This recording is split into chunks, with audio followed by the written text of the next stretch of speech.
Babatiin ko lang po ng advance happy birthday si Kagawad Aileen Leoncio o si Ma'am Aileen Leoncio na may birthday sa August 12. So, Ma'am Aileen, napadaan lang po ako para batiin kayo ng happy birthday.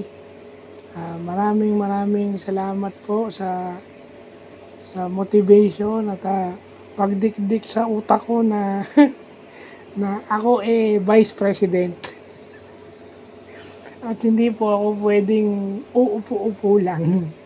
So, sana po in my own little way, I make you proud.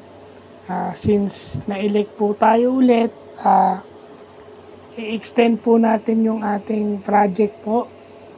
At kung maaari po na lahat ng Molino 2 na PWD members na may maintenance medicine, lalo na dun sa may may psychosocial and mental disabilities na nagagamot, ipopropose po natin na pwede silang kumuha ng GL sa DSWD at saka sa Presidential Action Center. So, extension po ito ng yung hearing aid at saka prosthetic. Pero this time po para naman doon sa mga nagagamot. So, currently po gumagawa ako ng proposal sa barangay. Dinadraft ko pa kaso kasi nangangala pa ako ng information, so unti-unti ko po kinukuha. But may lakad po kami sa mismong araw ng birthday nyo. Baka po makalimutan ko na birthday nyo yun.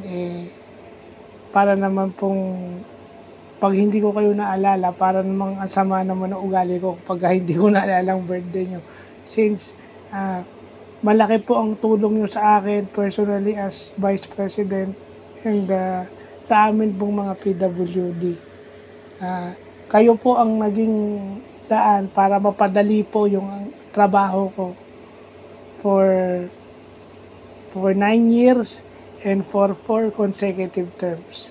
So, uli po, thank you po ulit. Napadaan lang po. More birthdays to come and God bless po.